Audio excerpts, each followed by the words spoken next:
Hey guys, this is Benny Ricciardi with rotocurve.com, and I'm here with our DraftKings NFL playoff video for the second round.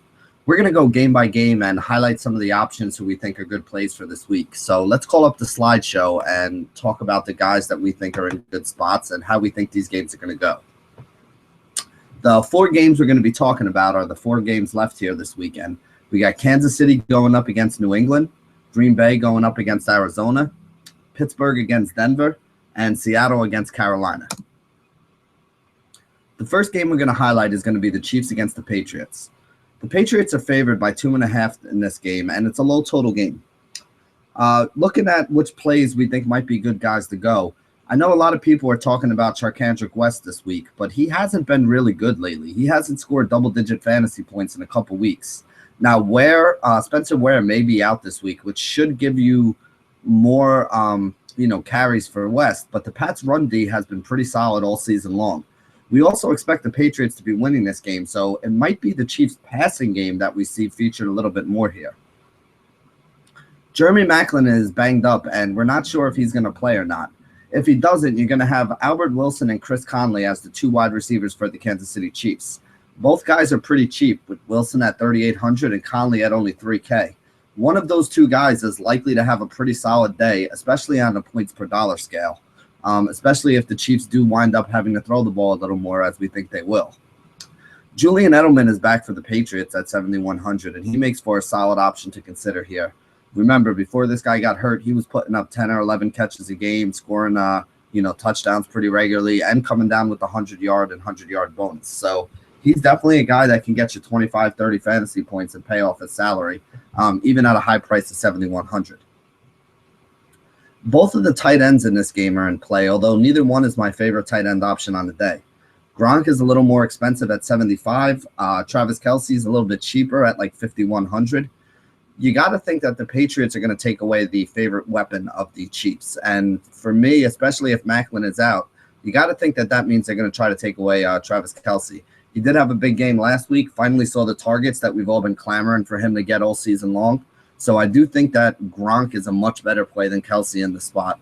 Although, again, if you're looking at game logs from last week, I think Kelce's going to be pretty highly owned, which is kind of why I want to go another way with a guy like Gronk or, another tight end who we'll get to later.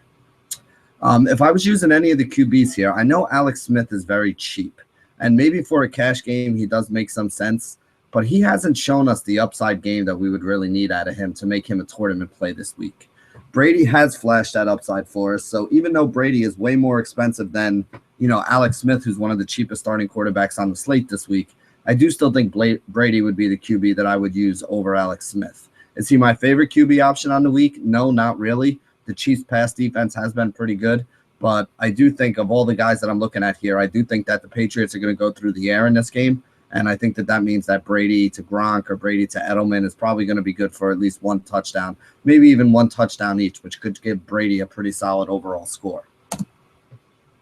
The next game we're going to talk about is the Packers at the Cardinals. This is the game with the highest total on the weekend at 50, with the Cardinals as a 7-point favorite. So they have the highest team total as well. David Johnson has seen a ton of carries lately and is facing a bad run defense that has allowed 117 yards per game. Green Bay has allowed over 100 yards rushing in 10 or 11 of the 16 games they've played so far this season. And we've already seen David Johnson take on a bigger role. He's starting to get 15 to 20 carries a game. Probably going to be the starting running back here and a guy who carries the workload. Now, we do love using running backs when we get in a situation where, they're favored and at home. So pretty much all the boxes are checked off here for David Johnson. He's only $6,000, and he does have 20 to 30-point upside as we've seen him in recent weeks. So I think David Johnson is almost a must-play for me at the running back position. Definitely in cash games, there's a case to fading him that can be made for tournaments, but I still think you're playing with fire if you don't have him in your rosters there either. I don't see the Packers running game really doing a whole bunch here. There's a good chance they're going to be trailing, and I don't really like the fact that Starks and Lacy are splitting a lot of stuff anyway. So I think the way I would go in this game would be to look towards the Packers pass game. I think they're going to see a lot of work, so we should see a lot of passes out of Aaron Rodgers. I don't think Carson Palmer's in a bad spot either, but I think they're going to try to keep it on the ground a little more. So Rodgers would probably be the way I'm go. As I said here, I'm steering clear of the Green Bay running game. Not a big fan of Lacy, not a big fan of Starks. Even last week when Lacy got that touchdown, if he doesn't get that touchdown, he probably finishes with 4 or 5 points. Even with the touchdown and him finishing with 10 or 11 points, it's still not really big upside. So, again, in a situation where they're likely to be trailing as opposed to being the lead, I don't really think that we have a big game coming for Lacy here. And as I said, I wouldn't use Starks either. I'm basically steering clear of the Green Bay running game altogether. As for wide receivers to watch, I think you can look at all 3 wide receivers on the Cardinals. I think that Fitzgerald, Floyd, and Brown are all in play. If I had to choose one, I think it would be John Brown. I think he's in the best spot, 5,200, also a pretty solid price. So he would be the one I'd look for on that side of the ball. On the other side of the ball, I think I'm going to be going with a little bit of James Jones for the Green Bay Packers. Jones is the guy in the red zone that Aaron Rodgers likes to look at. He is the guy that's coming down with most of the touchdown passes. And again, if Rodgers needs to throw the ball, I think he trusts in Jones a little more than he trusts in Devontae Adams. And, Randall Cobb being the other guy who's probably going to be locked up in a tough cornerback matchup with Patrick Peterson.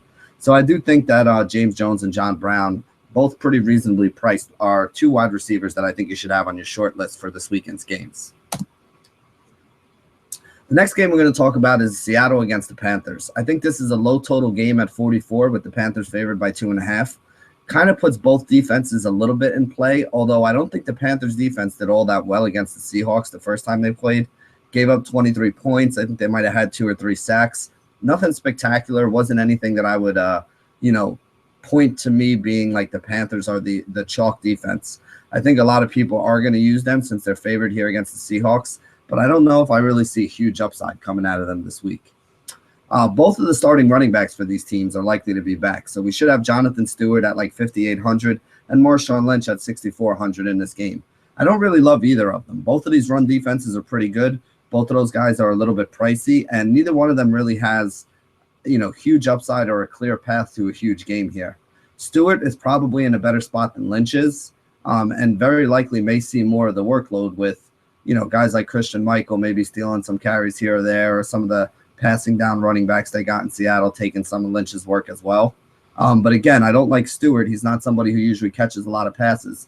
Really relies on yards rushing and touchdowns to get his fantasy points, and I really don't see him having multiple touchdowns and 100 yards rushing in this game. Seattle's big weakness on defense is the way they guard the tight end. Olsen went for 7 catches, 129 yards, and a touchdown against Seattle. I think it was back in like week 5 or 6 where these two teams met. So I do think that Greg Olsen is probably my favorite tight end target on the week. He's going to be a lot of my rosters in both cash and GPP games. I think his ownership's going to go a little bit lower owned than it should. People try to steer clear of that Seahawks defense, but again, they're really good against the run, really good on the outside. The way to attack them is through the middle, and that's exactly how Carolina did it the first time they played when Olsen had a pretty big game. On the other side, I do think Doug Baldwin is still in play. He's been an absolute touchdown machine. Russell Wilson trusts him, and the fact that Baldwin spends most of his time in the slot means he's probably going to avoid a lot of Josh Norman. Norman only came over to the slot in about 2% of plays this year. Usually lines up on the outside and takes away whatever receiver's over there. So whether that be a guy like Curse or a guy like Lockett, I definitely wouldn't look for the cheap guys on Seattle this week. But Baldwin, who is a little bit more pricey, again, he's the guy that Wilson's been looking at in the red zone. He's been making some big plays, coming down with a lot of catches. So Doug Baldwin's probably my favorite wide receiver that's going to be coming out of this game.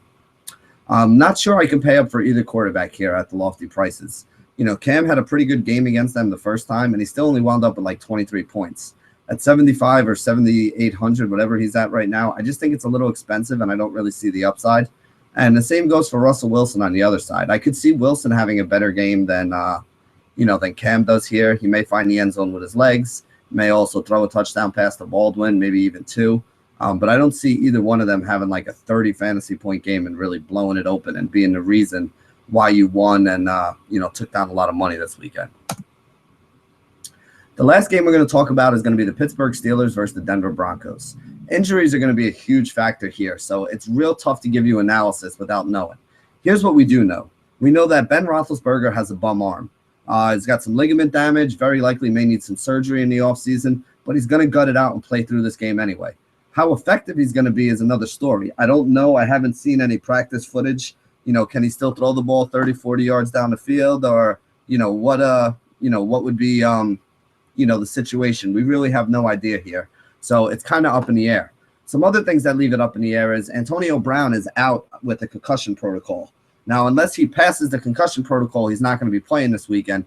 As of now, he's not ready to play. But then again, we're shooting this video, a little earlier in the week, so we don't know if he will be cleared before game time. If he's out, though, that's going to be a huge, downgrade for Pittsburgh.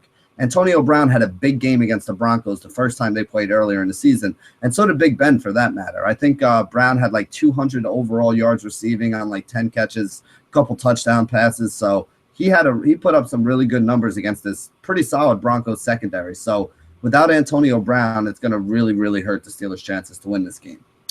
The Steelers are also likely to be without D'Angelo Williams again, which means that we'll probably see Toussaint as the featured back for a second week. He's kind of cheap and makes a little bit of sense. Would be a guy I like. The only difference, though, is if this game does get out of control a little bit and goes, kind of the Broncos' way, you're not going to get as many carries from him. The thing I do like, though, is they used him a lot in the passing game last week, too. He had a couple catches out of the backfield. So I do think that he's safe one way or another. He's still pretty cheap. And as long as D'Angelo Williams is out, which looks likely to be the case, I think Toussaint could be somebody that you could roll in there. On the Broncos side, we do have Peyton Manning starting this game, but I feel like the game plan here is going to be run heavy. I don't think they're going to ask Peyton to throw a ton unless they get down, and with all the guys that are injured for the Steelers, I don't see the Steelers putting up a ton of points. One of the things that Peyton is really good at is making sure his team is in the right play. So if he sees that they're stacking the box, he will throw some of those quick slants to guys like Demarius and Emmanuel Sanders. If he sees that they're stepping back and trying to take away the wide receivers on him, that's obviously when he comes back and audibles to a run play. So I think putting them in the right spots is really what's going to be Peyton's strength here. But I don't think that really has much upside for you when you're talking about his fantasy value. This is the lowest total game on the day, and the total's actually dropped. It started at about 42. It's down to below 40 right now. I think 39.5, maybe even 39 in some spots the last time I looked. So you can't really look for a ton of offensive explosion to come out of this game. If Antonio Brown is out, I do think the beneficiaries are going to be guys like Martavius Bryant, Marcus Wheaton, maybe even a Darius Hayward-Bay, who are all pretty cheap. With the exception of Martavius, you got to pay up a little bit for him. Again, though, I'm a little bit nervous because I don't know how badly Big Ben's shoulder is hurt. If his shoulder's hurt that badly, he might not be able to get the ball downfield. And a lot of these guys have been making their hay with some downfield catches this year. So that's actually one of the reasons why I say both defenses are in good spots here. I think the Steelers, despite not having a very good defense, are in a good spot because Peyton Manning has thrown an interception in every single game that he started, and he's basically statuesque back there right now. So if they get any kind of pressure on him, Peyton Manning's not scrambling for any first downs anymore. He's either going to throw it away or take the sack, and, taking the sack and throwing interceptions could be a good way for the Steelers to add some points, and it's something that we've seen Manning do a lot this year in both categories. On the other side of the game, the Broncos have had one of the best defenses all season long. Like I said, they did get beat a little bit on the deep pass when they played the first time, but if Antonio Brown is out, they're going to be able to match up pretty well with the other guys. Martavius Bryant did have 10 catches in that game for about 86 yards as well, so I think he's somebody that I definitely want to look at, knowing that the Broncos are probably going to be winning and the Steelers are going to be, playing catch-up. As far as the running back situation goes, I'm not a big fan of Ronnie Hillman. Definitely wouldn't use him. I think C.J. Anderson makes for a decent punt option. He's the guy with more explosiveness that we've seen the Broncos go to in the second half, and he scored a lot of touchdowns and put up some big numbers. Excuse me, since they started going with this committee approach. So I think if any running back I'm going to take from this game from the Broncos side, it's probably going to be C.J. Anderson. But I still think I like Toussaint more and think he's a better salary saver for you altogether. And that wraps it up for our look at the 4 games going into the round 2 action this weekend in the NFL. Should be a really good slate. There's a lot of ways to go for it. Quarterback is a very tough position to fill this week. I think running back David Johnson should be one. Who you want to put in the second spot is up to you. Kind of all depends on how you go with the wide receivers. I think it makes sense to pay up for the tight end spot. I don't want to mess around. Maybe Heath Miller would be a decent cheap option, figuring that Pittsburgh's going to have to throw a lot and Denver's good on the outside. You want to attack them through the middle. He would be the one cheap tight end that I think I would give a little bit of consideration to. Other than that, I'm probably going a lot with a guy like Olsen. Like I said, I like Gronk too a little more than I like Travis Kelce, but those would be the guys who are basically in play over there. Wide receiver, there's a lot of options. Like I said, we gave you a bunch of the cheap ones. You guys all know who the studs are. For me, Baldwin's the one guy I think I'm definitely paying up for. Like I said, I like guys like James Jones and John Brown and, Floyd. And then, a couple of those guys, maybe one of the Kansas City receivers makes his way into my lineup thinking that they're going to have to pass. And, the way to beat New England this year has really been through the pass. And then defense-wise, I'm probably looking at one of the two defenses in that Denver and, Pittsburgh game. So that's how I'm going to be building my rosters this week. I think it's a good week to throw in some cash game rosters and some GPP rosters. Play the cash game rosters a little more conservatively. Try to stay with some exposure to that high total game between Green Bay and Arizona. If you're playing in tournaments, you want to go a different way than other people. So that might be the spot to roll out a cheap quarterback. Maybe pay down at receiver and go up at tight end, pay up at defense, maybe take like Arizona, hoping they get it there. At this point in the season, there are no bad teams left. So there's no easy matchups. There's nothing that really jumps out at you. So you got to try to figure how you think each one of these games is going to go. And then once you have an idea of how you think the games are going to go, try to figure out which guys that points to as, the most likely to have a safe floor and a big ceiling. So good luck this weekend, guys. I mean, we're getting down to the end here. Not much more NFL that we have left to play. So make sure you throw some entries in some of these tournaments. And, hopefully I see your name up at the top of the leaderboard right next to mine. So good luck this week, everybody. This is Benny Ricciardi with rotocurve.com. And as always, stay classy, DFS.